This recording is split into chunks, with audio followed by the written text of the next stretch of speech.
ตอนนี้สน้อยเห็นปลานิลในหนองเฮาเพิ่นขึ้นมาหาอากาศหายใจเนาะคล้ายๆว่าอยู่ในน้ำเพิ่นบ่มีอากาศหายใจสน้อยก็สิเอาน้ำลงไปในบ่อให้เพิ่นก่อนจ้าเพิ่นขึ้นมาซอหายใจอยู่เทิงหน้าน้ำเนาะปกติบ่ค่อยเห็นเพิ่นขึ้นมาแบบนี้แต่มื้อนี้สน้อยเห็นเพิ่นขึ้นมาซอหาอากาศหายใจอยู่ในน้ำอยู่ในหน้าน้ำจ้ะสน้อยก็เลยสิปล่อยน้ำเพื่อซอยปรับอากาศให้เพิ่นจักหน่อยเนาะเพื่อมันสิดีขึ้นนะปลานิลนะ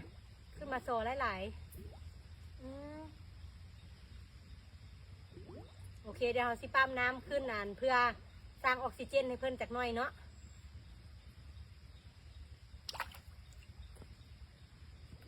เพิ่นพากันขึ้นมาซออากาศหายใจเนาะ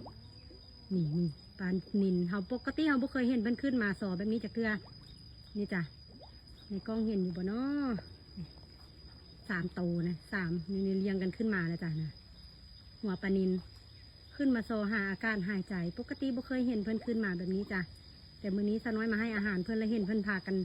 ซอกันขึ้นมาแบบนี้จ้าคล้ายๆใต้น้ำบ่มีอากาศหายใจเลยเนาะเพิ่นพากันขึ้นมาซอปลานิลโอ้เพิ่นขึ้นมาแบบนี้สน้อยก็เห็นว่าเพิ่นมีหลายตัวอยู่เนาะแต่กี้เอามาปล่อยมีแต่ตัวนี้น้อยจ้ะอันนี้ยังขึ้นมาบ่หมดเลย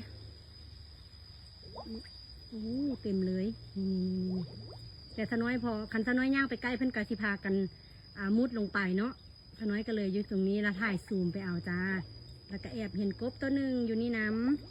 ำกบเดี๋ยวเราสิปล่อยน้ำใส่ซะก่อนเนาะ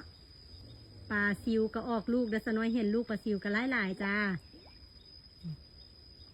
บ่อกบบ่อปลาบ้านนาธรรมชาติแต่ละมื้อกะอยู่น้ำแต่บ่อกบบ่อปลาเนาะเดี๋ยวเราสิปล่อยน้ำใส่ซะก่อนเพื่อสร้างออกซิเจนซอยเพิ่นจักหน่อยเนาะคลิปตัวน้อยก็เป็นคลิปบ้านๆเนาะแต่ละมื้อก็อยู่ให้อยู่นาอยู่สวนแล้วก็มื้อนี้บ่าวงมสาวเพิ่นก็สิมาว่านปุ๋ยใส่ข้าวน้ำจ้าชีวิตชาวนาเนาะ บ่เคยมักเกษตรแต่ว่าก็กลับมามักเกษตรได้แบบเมื่อจิตเมื่อใจเลยจ้าพอเฮ็ดแล้วมีความสุขตาน้อยกับบ่าวงมสาวเป็นคนที่บ่มักการเกษตรเลยจ้าบ่มักเฮ็ดเนาะขี้ค้านก็ว่าแม่นล่ะแต่พอได้พากันมาเฮ็ดละม่วนจ้าเปลี่ยนกันมาให้มานาอยู่แต่ว่ามื้อนี้สิมาพร้อมกันเพราะว่าสิมาใส่ปุ๋ยข้าวเนาะบ่าวงมสาวกำลังเตรียมออกมาเพื่อที่ตามมาจ้าสน้อยมาเกลือกบเกลือปลาซะก่อนสำหรับคลิปนี้สน้อยกะบ่มียังหลายเนาะพามาเกลือกบเกลือปลามาปล่อยน้ำใส่บ่อปลาจ้า โอเคไปละเดี๋ยวพอกันอีกทีนึงตอนไปใส่ปุ๋ยหว่านปุ๋ยเนาะหว่านปุ๋ยเส้นหาข้าวเดี๋ยวสน้อยจะพาไปหว่านปุ๋ยเด้อไปละโอเคบ๊ายบาย